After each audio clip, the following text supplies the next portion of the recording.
সুরেশ, সুরেশ, আরে এই সুরেশ, কোথায় তুমি? তাড়াতাড়ি আসো। এত রাতে তুমি এখানে? আর এভাবে তুমি হাঁপাচ্ছ কেন? কি হয়েছে তোমার? পরেশ নাকি আজ বনের ভেতর গিয়েছিল কাঠ কাটার জন্য, কিন্তু এখনো বাড়িতে ফিরে আসেনি। এদিকে ওর বাড়িতে কান্নার রোল উঠে গেছে। ওর বউ আসছিল আমার কাছে। পরেশকে কোথাও খুঁজে পাওয়া যাচ্ছে না। সুন্দরবনের ওই রাক্ষসে বাঘটা আসার পর থেকে গ্রামের অনেক মানুষই নিখোঁজ হচ্ছে। মাঝে মাঝে বনের বিভিন্ন জায়গায় মানুষের হাড় হাড্ডি দেখতে পাওয়া যাচ্ছে। এদিকে বনের নিরাপত্তা কর্মীরাও বারবার মাইকিং করে সতর্ক করছে। এসব এখন বাদ দাও, চলো আমরা একটু বনের আশেপাশে দেখে আসি পরেশের কোনো খোঁজ খবর পাই কিনা। এত রাতে বনের ওইদিকে যেতে আমার ভয় করছে গণেশ। কখন কি হয়ে যাচ্ছে কিছুই বুঝতে পারছি না। আমরা বনের ভেতরে যাব না, চলো একটু দেখে আসি।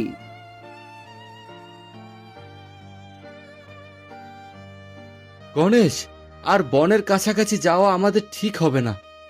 আমরা একটা কাজ করতে পারি। এখানে বনের নিরাপত্তা কর্মীরা আছে, আমরা তাদের সাথে বসে কথা বলি, তাহলে আমরা তাদের সহযোগিতা পেতে পারবো। হ্যাঁ, আমরা নিরাপত্তা কর্মীদের সাথে নিয়ে বনে প্রবেশ করব। আমার মনে হচ্ছে পরেশের সাথে আজ কিছু না কিছু একটা ঘটেছে। অলক্ষণে কথা বলো না। আমরা আশা করি পরেশ ভালোই ভালোই আমাদের মাঝে ফিরে আসবে।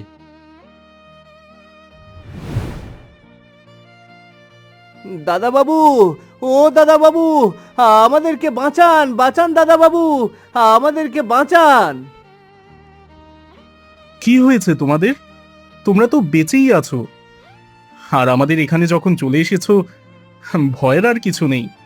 আচ্ছা বলো তো এবার, কি হয়েছে তোমাদের? আমাদের এলাকায় পরেশ কাঠুরিয়া বনে এসেছিল কাঠ সংগ্রহ করতে, কিন্তু মধ্যরাত পেরিয়ে যাচ্ছে, সে আর বাসায় ফেরেনি। এদিকে তার বাড়িতে কান্নার রোল উঠে গেছে, আর পুরো গ্রামে ভয় আর আতঙ্ক বিরাজ করছে। আমাদের মনে হচ্ছে বনে হয়তো সে কোনো দুর্ঘটনার কবলে পড়েছে। আজ সারাদিন পুরো এলাকা জুড়ে সতর্কতামূলক মাইকিং করা হয়েছে। আজ সবার জন্য বনে প্রবেশ করা নিষিদ্ধ আছিল, তারপরও মানুষ আদেশ না মাইনা চলে, তাহলে তো সে যে কোনো সময়ে দুর্ঘটনার কবলে পড়বই। আমরা গরিব মানুষ দাদা বাবু, আমরা জীবিকার তাগিদে জীবনের কথা না ভেবে কাজ করি। আমাদের একটু সহযোগিতা করেন। আচ্ছা তোমরা কোনো চিন্তা করো না, চলো আমার সাথে।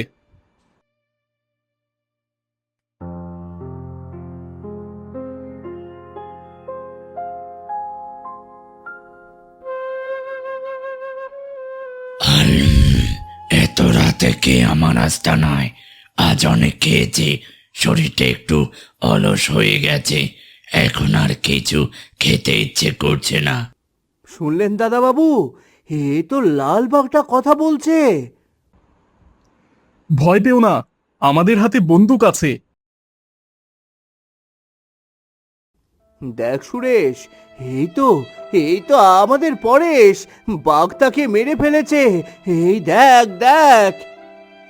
ওরে বাবা, পালাও পালাও, আগে নিজে বাঁচলে বাপের নাম।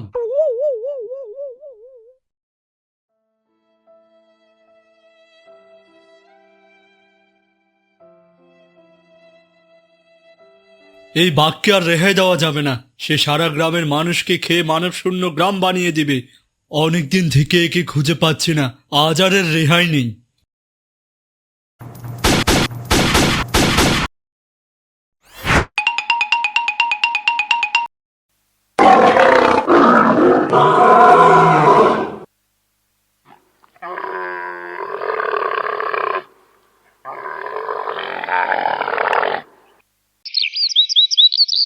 এই নৌকা, তাড়াতাড়ি চলো, আমাদের আর লেট করা যাবে না, পিছনে লাল বাঘ আসতেছে।